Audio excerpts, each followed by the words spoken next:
नमस्कार फ्रेंड्स, नमस्कार दोस्तों। आज हम धातुक्रम का भाग संख्या 3 स्टार्ट करेंगे। इससे पहले हम चूर्णीकरण पढ़ चुके थे, सांद्रण की विधियां पढ़ चुके थे, वर्जन और विस्थापन पढ़ चुके थे, अपचयन पढ़ चुके थे। अपचयन में आपने देखा साइनाइड प्रक्रम हमारा चल रहा था। साइनाइड प्रक्रम मैंने आपसे कहा था सोने और चांदी के लिए प्रयुक्त होता है। साइनाइड प्रक्रम, साइनाइड प्रक्रम जो किस किस के लिए प्रयुक्त होगा? एक तो चांदी के लिए होगा, एक सोने के लिए होगा, एजी और एयू के लिए होगा। देखो, इसमें हम चांदी के बारे में पढ़ चुके थे। इसका प्रमुख अयस्क होता है Ag2S, इसको बोलते हैं सिल्वर ग्लांस। इसकी रिएक्शन आपने किससे की? 4NaCN से की थी। 4NaCN से 4NaCN से करने से क्या हुआ था दोस्तों? यहां से -Na2S बाहर चला गया था और इसका संकुल बन गया था। क्या संकुल बना था? संकुल बना था आपके पास Na2, उसके बाद AgCN का ट्वाइस, और इस Na को हटाकर आप चाहो तो यहां लगा दो। तो देखो Na कितने हो गए? 2 और 2 4, ये हो गए 4। Ag कितने हो गए? 2, Ag हो गए 2। Cn कितने हो गए? 4, 2 × 2 4 हो गए। सल्फर 1 हो गया। यह आपका संकुल प्राप्त हुआ था। उस संकुल की क्रिया आपने अधिक सक्रिय धातु से की थी। वो सक्रिय धातु कौन सी थी आपके पास? जिंक थी। ठीक है, अधिक सक्रिय धातु से आपने इसकी रिएक्शन कराई और क्या प्राप्त हुआ आपको? यहां से जिंक ने किसको? Ag को रिप्लेस कर दिया, Ag को प्रतिस्थापित कर दिया। प्रतिस्थापित करने से आपका जो संकुल प्राप्त हुआ वो बना Na2Zn, और यहां प्राप्त हुआ आपका Cn का 4 प्लस जो चांदी थी वो आपकी बाहर निकल गई अवक्षेप के रूप में। यह आपकी चांदी प्राप्त हो गई आपको।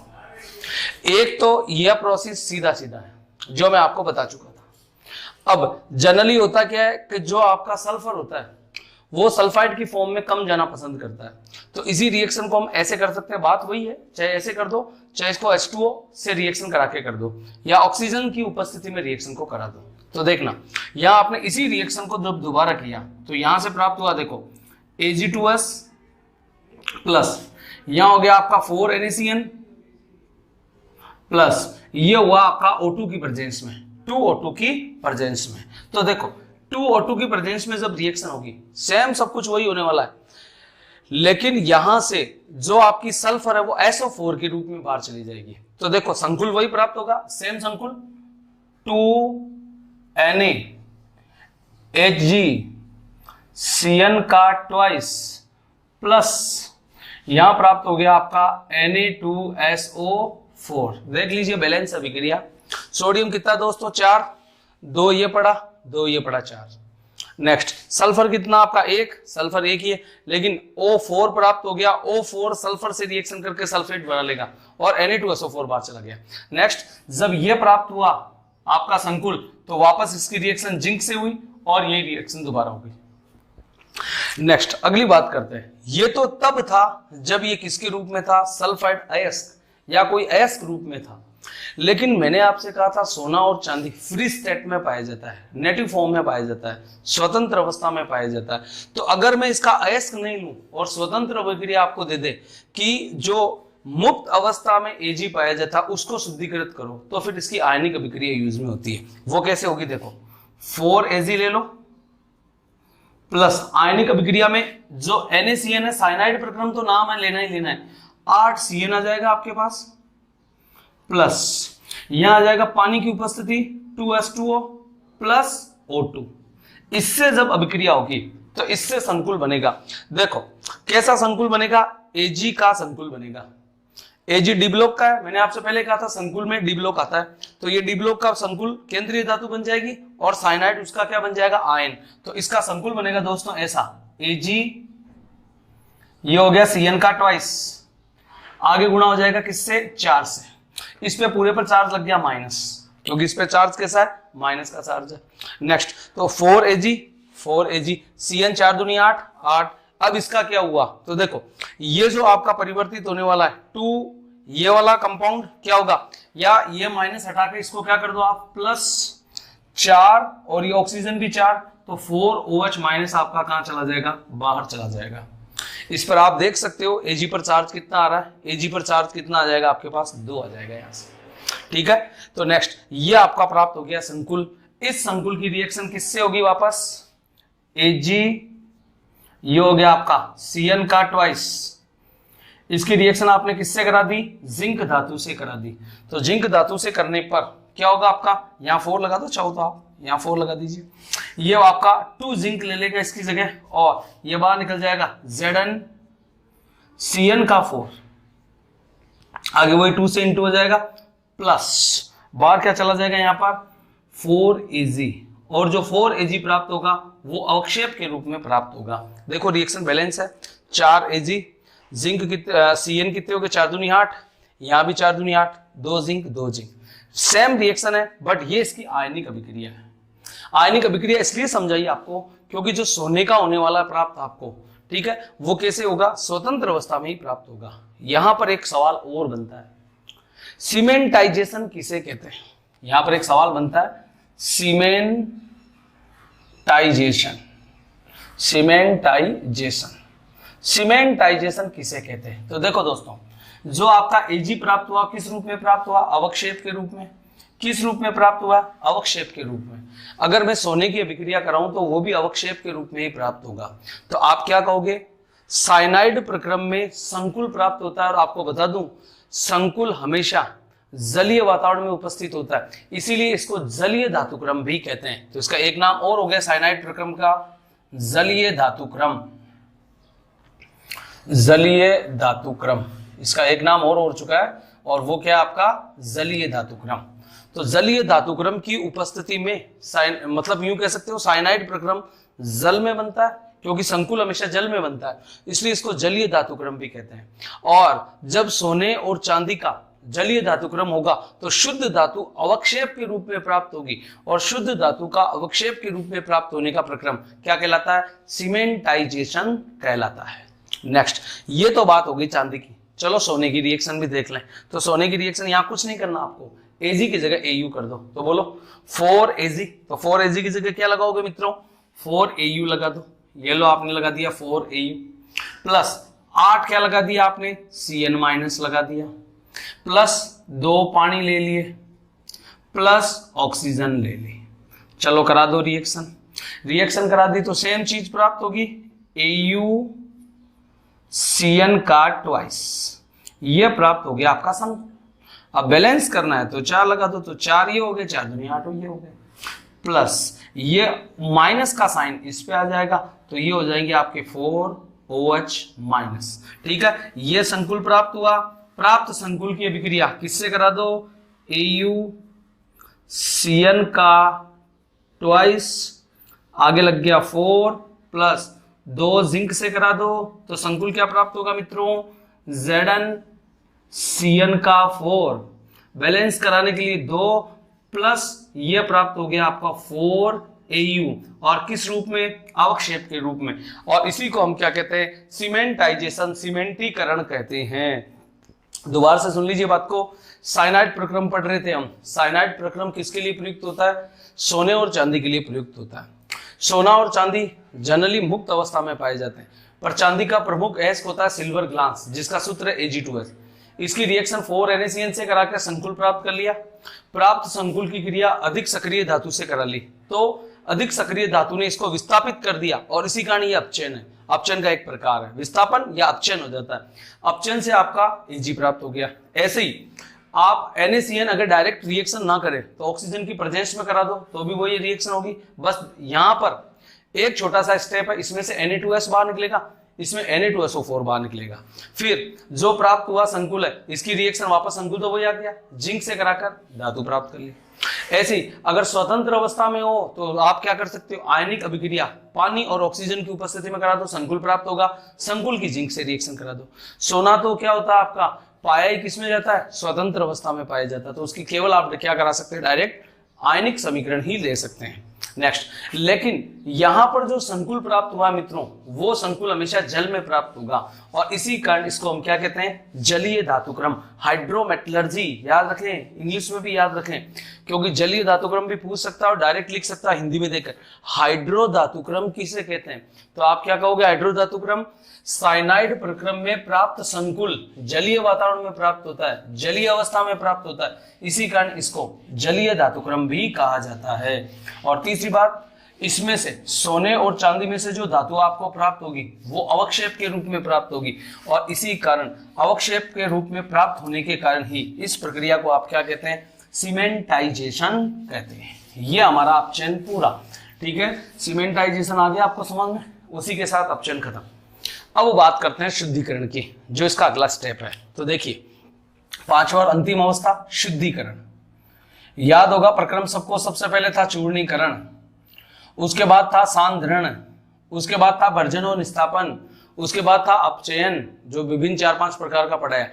अब बात करते हैं शुद्धिकरण की, और शुद्धिकरण की पहली विधि है आशवन, डिस्टिलेशन बोलते हैं इसको, आशवन।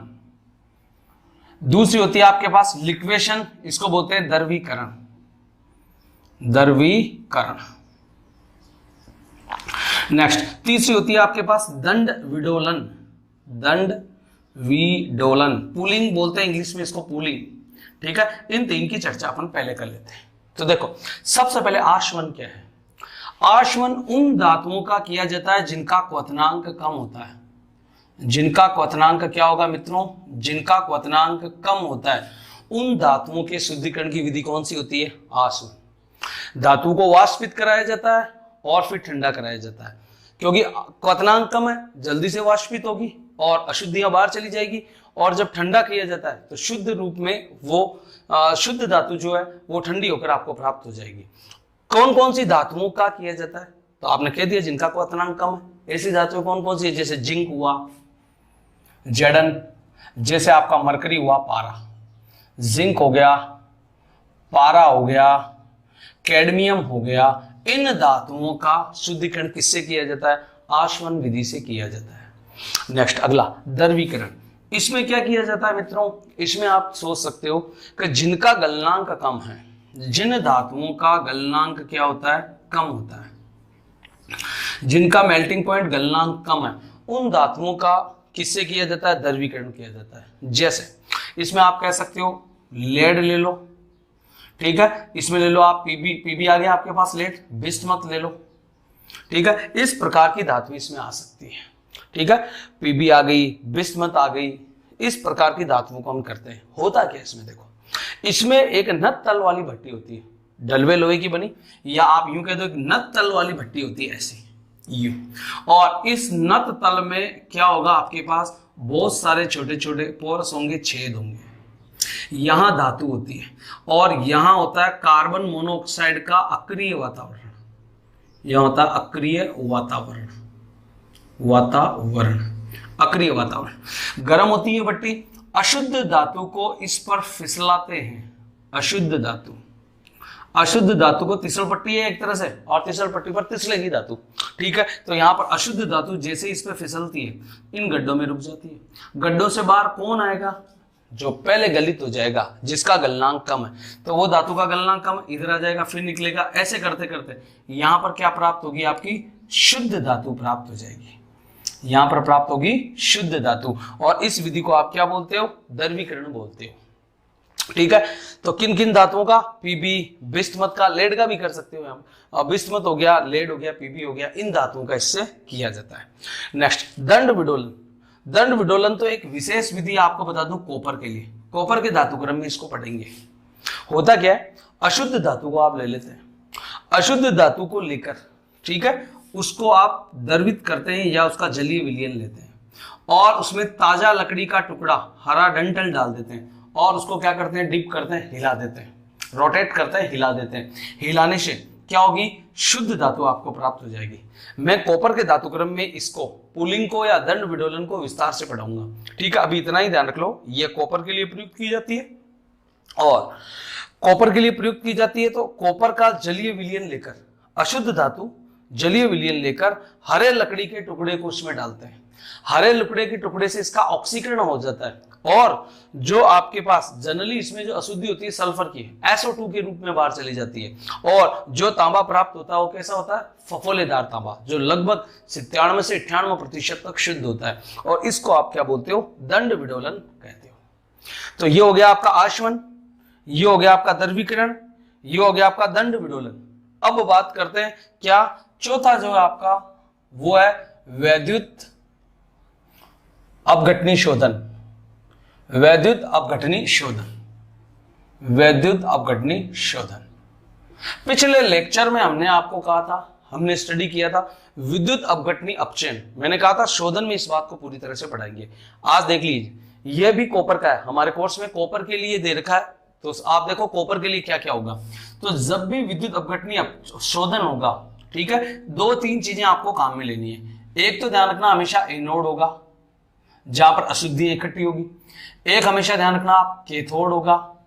और जब भी विद्युत अपघटन नाम आता है दोस्तों, एक चीज हमेशा ध्यान रखनी है आपको कि उसमें विद्युत अपघट्य होगा, क्योंकि विद्युत अपघटन जलीय या गलित अवस्था में ही संभव है। और जलीय और गलित अवस्था के लिए आपको क्या चाहिए? विलायक की आवश्यकता होती है, जिसको हम विद्युत अपघट्य कह सकते हैं। तो इसमें आपका काम आने वाला है विद्युत अपघट्य, विद्युत अपघट्य। चलो अब करते क्या है, तो देखो सबसे पहले इसमें एक पात्र ले लेते हैं। अब मुझे आपके कोर्स में कॉपर है तो कॉपर के लिए ही बता दूं मैं। कॉपर के धातुक्रम के लिए जो विद्युत अपघट्य काम में आता है वो आता है H2SO4 तनु plus copper sulphate. Copper sulphate के साथ में तनु H2SO4 विद्युत अपघट्य के रूप में काम में लेते हैं। नेक्स्ट जो कैथोड है वो बना होगा शुद्ध धातु का या शुद्ध कॉपर का, शुद्ध कॉपर का। एनोड बना होगा वो किसका होगा? अशुद्ध कॉपर की मोटी छड़ होती है, मोटी छड़। अशुद्ध कॉपर की मोटी छड़ आप प्रयुक्त करेंगे। तो देखते हैं क्या क्या करना है। एक तो ले लिया आपने एनोड, एक ले लिया आपने कैथोड, इसको आपने वायर से जोड़ दिया। विद्युत अपघटन करा रहे हो तो साथ में बैटरी से भी जोड़ दो। ये बैटरी का प्लस, बैटरी का माइनस। आपने इसमें क्या डाल दिया? विद्युत अपघट्य डाल दिया। ये लो साहब, ये विद्युत अपघट्य। विद्युत अपघट्य के रूप में क्या डाला? कॉपर सल्फेट का तनु विलयन, तनु विलयन मतलब तनु H2SO4 युक्त विलयन। ये वाली चीज आपने डाल दी। अब होगा क्या दोस्तों? विद्युत अपघटन से कॉपर सल्फेट टूटेगा, जहां पर शुद्ध कॉपर। अब होगा क्या यहां पर देखो ध्यान से, सेल जब पढ़ते हो आप ध्यान रखना, इलेक्ट्रोकेमिस्ट्री में जब सेल पढ़ेंगे तो सेल में आप लॉन ले लोगे। याद रखने का तरीका बता रहा हूं, लॉन मतलब एनोड जो होगा वो हमेशा नेगेटिव होगा।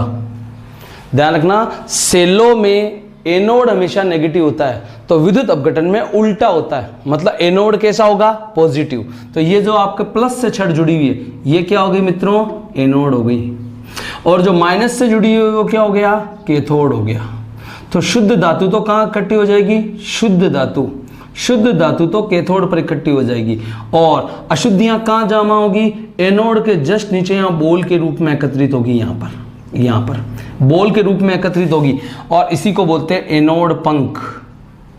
इसी को क्या बोलते हैं आप? एनोड पंख, एनोड मड। दोनों नाम ध्यान रखो, हिंदी इंग्लिश में एनोड मड कहा जाता है इसको। ठीक है, राजस्थान बोर्ड सवाल पूछ चुका है, एनोड मड किसे कहते हैं? तो आप कहोगे विद्युत अपघटनी शोधन में अशुद्धियां एनोड के नीचे बोल के रूप में एकत्रित हो जाती है, जिसे एनोड मड कहा जाता है। अब इसमें कौन कौन सी होगी? तो कॉपर के धातुक्रम में देखिए सोना और चांदी अशुद्धियों के रूप में प्राप्त होंगे। तो कॉपर के धातुक्रम में सोना चांदी, प्लेटिनम, ठीक है, उसके बाद टेल्यूरियम, उसके बाद SO2, सल्फर, ठीक है, प्लेटिनम, पैलेडियम, ये सभी अशुद्धियों के रूप में प्राप्त होते हैं, जिसे हम क्या कहते हैं? एनोड पंख कहते हैं। ये हमारे पास शुद्धिकरण की कितनी विधियां होगी दोस्तों? 4। एक बार इसको रिपीट करते हैं फिर अगली विधियां पढ़ते हैं। तो नेक्स्ट अगली देखना आप, अगली विधि क्या है आपके पास। तो देखो शुद्धिकरण की विधियों में क्या क्या देखा आपने? शुद्धिकरण में आपने देखा आशवन सबसे पहले। तो आशवन किसका किया जाता है? ऐसी धातुएं जिनका क्वथनांक क्या होता है, कम होता है। कम क्वथनांक वाली धातुओं का क्या होगा आपके पास, आशवन होता है। जैसे जिंक है, जैसे पारा है, ठीक है, जैसे कैडमियम है। नेक्स्ट द्रवीकरण, ऐसी धातुएं जिनका गलनांक कम होता है उनका क्या किया जाता है मित्रों, वो गलनांक से होती है। जैसे पीबी है, बिस्मथ है, इन सब का क्या करते हैं, इसमें एक नत तल वाली भट्टी पर अक्रिय CO के वातावरण में धातु को क्या करते हैं, नत तल पर फिसलते हैं और फिसलने से शुद्ध धातु नीचे की तरफ एकत्रित हो जाती है। यही कहलाता आपका द्रवीकरण। नेक्स्ट अगली विधि, दंड विडोलन कॉपर के लिए होता है, जिसमें कॉपर का गलित मिश्रण लेकर उसमें हरे लकड़ी के टुकड़े को हिलाते हैं, जिससे अशुद्धियां क्या हो जाती है आपके पास, ऑक्सीकृत हो जाती है। नेक्स्ट, उसके बाद आपने पढ़ा विद्युत अपघटनी शोधन। विद्युत अपघटनी शोधन में 3 बातों की जरूरत है, एनोड होना चाहिए, कैथोड होना चाहिए, विद्युत अपघट्य होना चाहिए। हमेशा शुद्ध धातु कैथोड पर इकट्ठी होगी, अशुद्धियां हमेशा एनोड पर एकत्रित होती है। तो जैसे कॉपर के लिए मैं बात करूं तो आपने क्या कहा, कॉपर के धातुक्रम में अशुद्ध जो आपके पास क्या था, अशुद्ध कॉपर, उसका एनोड बना दिया, शुद्ध कॉपर का कैथोड बना दिया, और कॉपर सल्फेट के जलीय विलयन को या कॉपर सल्फेट के तनु अस्टोसोफोर विलयन को विद्युत अपघट्य के रूप में लेकर उसका वैद्युत अपघटन कराया। कराने से शुद्ध धातु तो किस पर प्राप्त हो गई आपको, कैथोड पर प्राप्त हो गई, और अशुद्धियां कहाँ कलेक्ट हुई, एनोड के नीचे बॉल के रूप में एकत्रित हो जाती है, और उसे क्या कहते हैं हम, एनोड मड किसे कहते हैं। अगर बोर्ड में सवाल पूछा जाए एनोड मड किसे कहते हैं, इस पर कौन कौन सी धातुएं एकत्रित होती है समझाइए, तो आप कहोगे विद्युत अपघटनी शोधन में अशुद्धियां एनोड के नीचे वाली सतह पर बॉल के रूप में एकत्रित हो जाती है, और इसे हम एनोड मड या एनोड पंख कहते हैं, जिस पर सोना, चांदी, सेलेनियम, प्लेटिनम, टेल्यूरियम, सल्फर की क्या होती है आपके पास, अशुद्धियां एकत्रित हो जाती है, तथा शुद्ध धातु कहाँ प्राप्त होती है, कैथोड पर प्राप्त होती है। इस विधि को आप क्या बोलते हो, विद्युत अपघटनी शोधन। अब सबसे ज्यादा मोस्ट विधि को देखते हैं, जो इस साल भी बोर्ड में क्वेश्चन पूछा जा सकता है। कौन सी विधि, वाष्प परावस्था शोधन 5वीं। अगली ले रहे हम वाष्प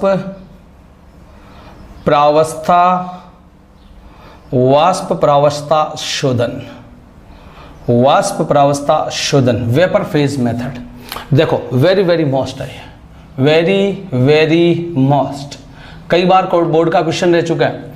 इसमें भी 2 तरह की विधियां होती है दोस्तों।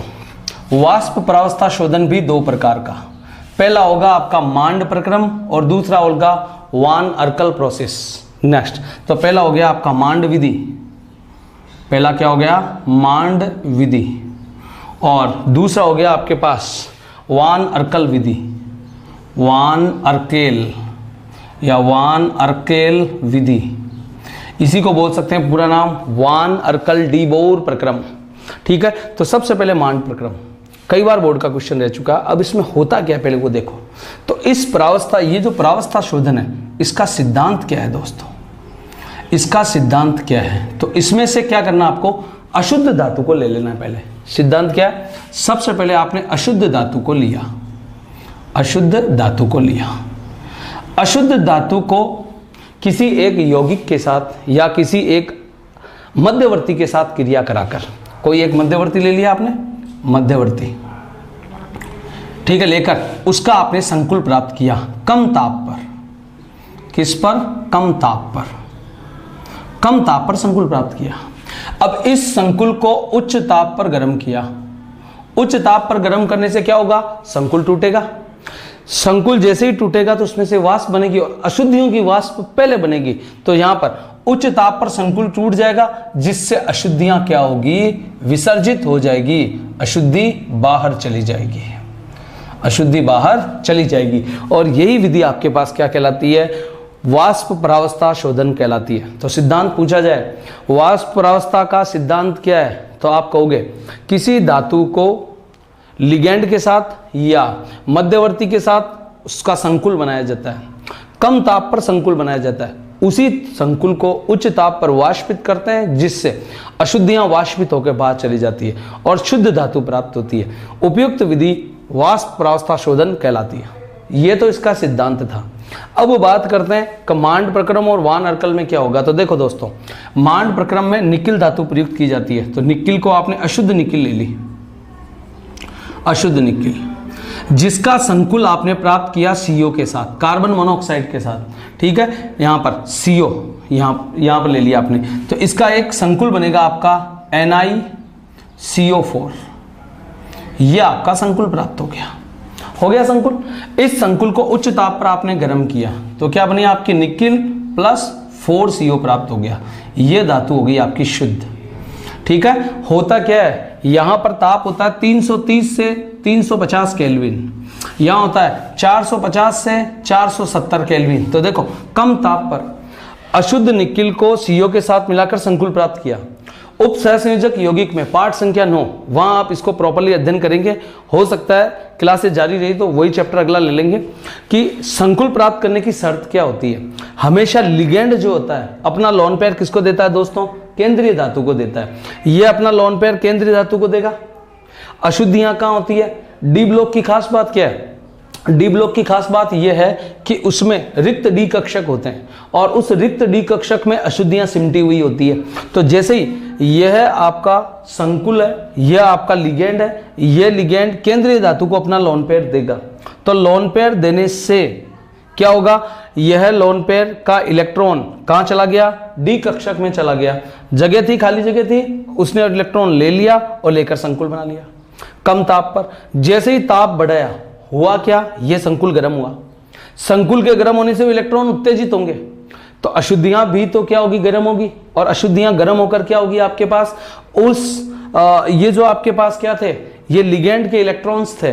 लिगेंड के इलेक्ट्रॉन के साथ अशुद्धियां वाष्पित होकर कहां चली जाएगी, बाहर चली जाएगी और आपको क्या प्राप्त होगी, शुद्ध धातु प्राप्त होगी। सीधा सीधा मांड प्रक्रम राजस्थान बोर्ड कई बार पूछ चुका है, मांड प्रक्रम को समझाइए। तो आप कहोगे अशुद्ध निकिल को 350 केल्विन पर 4CO के साथ रिएक्शन कराकर NiCO4, ठीक है।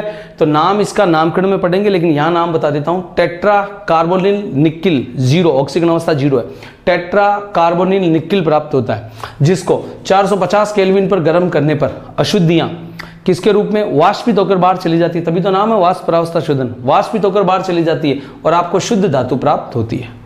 ऐसी वान अर्कल विधि किसके लिए प्रयुक्त होती है, टाइजरबाई, याद कर लो, टाइजरबाई, टाइटेनियम, जर्कोनियम और बिस्मथ के लिए, ठीक है। और इसका जो संकुल प्राप्त होगा वो हेलोजन से प्राप्त होगा। हेलोजन से आपको रिएक्शन करानी पड़ेगी, जैसे आयोडीन के साथ, क्लोरीन के साथ, इनके साथ। वान अर्कल विधि भी इसी प्रकार का एक प्रक्रम है। जैसे देखो मैं जर्कोनियम की बात करता हूं, जर्कोनियम को आयोडीन 2I2 के साथ रिएक्ट कराया, रिएक्ट कराकर क्या प्राप्त किया, ZrI4 प्राप्त कर लिया, संकुल प्राप्त कर लिया जर्कोनियम का।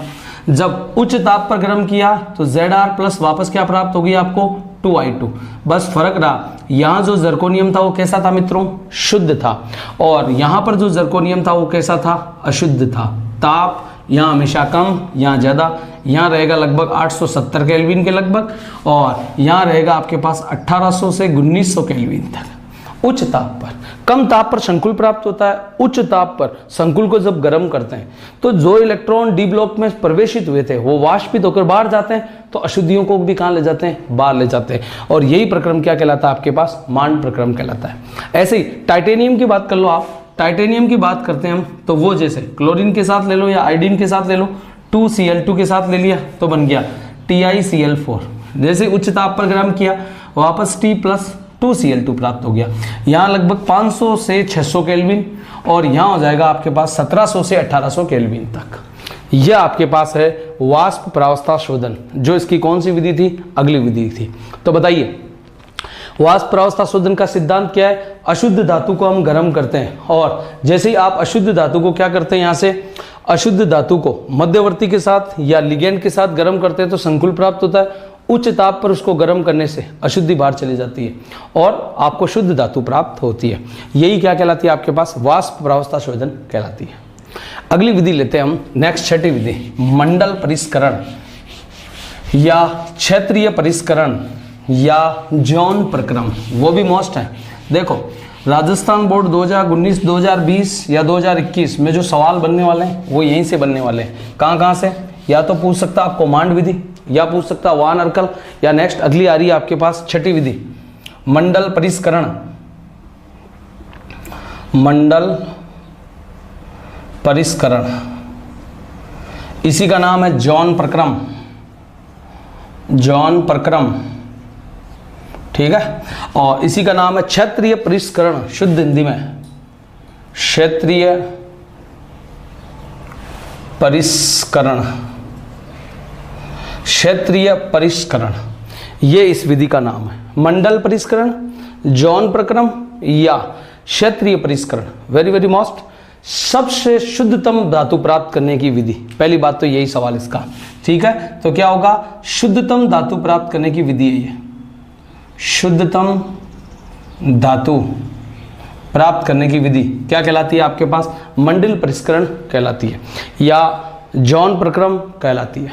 अगली बात, शुद्धतम धातु प्राप्त होगी कौन सी, अर्धचालक धातुएं, अर्धचालक, जैसे अर्धचालक कौन कौन से, सिलिकॉन हो गया या जर्मेनियम हो गया। सिलिकॉन और जर्मेनियम ऐसी धातुओं को प्राप्त करने की विधि कौन सी होती है आपके पास, मंडल परिष्करण कहलाती है।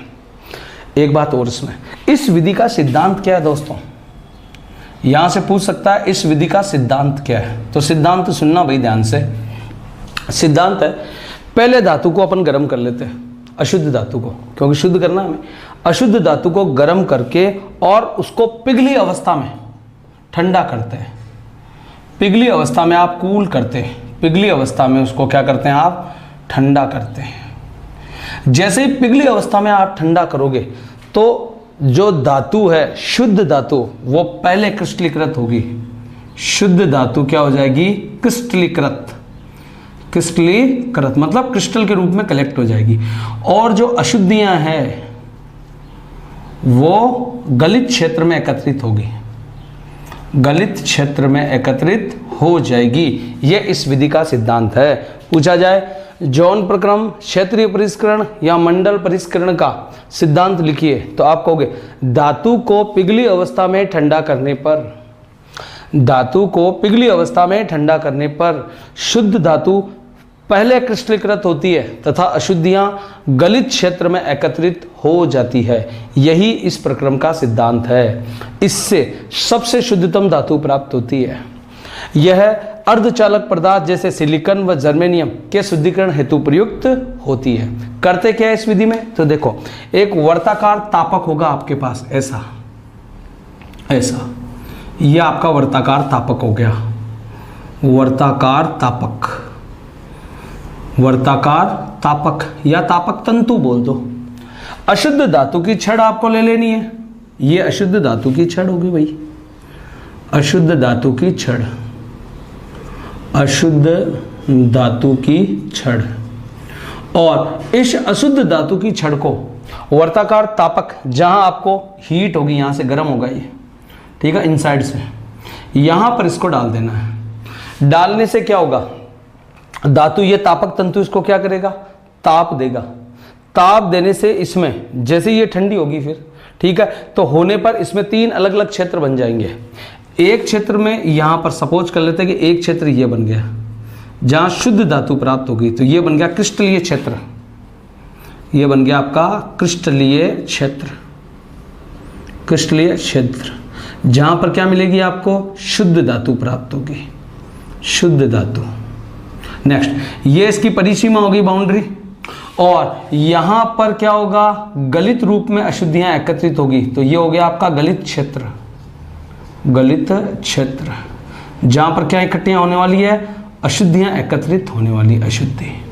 अब देखो दोस्तों, ये अशुद्धियां इकट्ठी कैसे होगी भाई, धीरे धीरे जैसे ही अयस्क ठंडा हो रहा है, या यूं कह दो अशुद्ध अयस्क का जो ठंडा हो रहा है, तो अशुद्धियां यहां एकत्रित होकर यहां जम जाएगी और यहां इस फॉर्म में ऐसे एकत्रित हो जाएगी, ऐसे ऐसे लग जाएगी, ऐसे यूं ऐसा लग जाएगी। ऐसे मान लो ये अशुद्धियां लग गई, ऐसे देखो ऐसे, तो इनको क्या कर देते हैं हम, ऐसे खट से उखाड़ के और कट ऐसे उखाड़ देते हैं और बाहर फेंक देते हैं। यहां से इसको कट करते हैं, अशुद्धियों को अलग कर लेते हैं। यह कहलाती है आपके पास मंडल परिष्करण। दोबारा से सुन लीजिए, हमने शुद्धिकरण की 6 विधियां पढ़ चुके हैं आज। सबसे पहले आसवन पढ़ी थी, जिसका क्वथनांक कम हो। उसके बाद द्रवीकरण पढ़ी थी, जिनका गलनांक कम हो। उसके बाद पुलिंग पढ़ी थी आपने, दंड विडोलन, कॉपर के लिए प्रयुक्त किया जाता है। उसके बाद आपने पढ़ा था वैद्युत अपघटनी शोधन, उसके बाद आपने वाष्प प्रावस्था शोधन जिसमें 2 विधियां, निकिल के लिए क्या था मांड प्रक्रम और titanium zirconium bismuth Taisor by के लिए क्या पढ़ा था आपने वान अर्कल डीबोर प्रक्रम। अब पढ़ रहे हैं आप मंडल परिष्करण, जॉन प्रक्रम या क्षेत्र परिकरण। देखो अलग अलग क्षेत्र बन गए, क्रिस्टलीय क्षेत्र बन गया, अक्रिस्टलीय क्षेत्र या गलित क्षेत्र बन गया और परिसीमा बन गई। अलग अलग क्षेत्र बनने के कारण इसका नाम क्या पड़ा है, क्षेत्रीय परिष्करण पड़ा है। ठीक है, इसमें शुद्धतम धातु प्राप्त होती है, अर्धचालकों के लिए यह प्रयुक्त किया जाता है सिलिकॉन जर्मेनियम।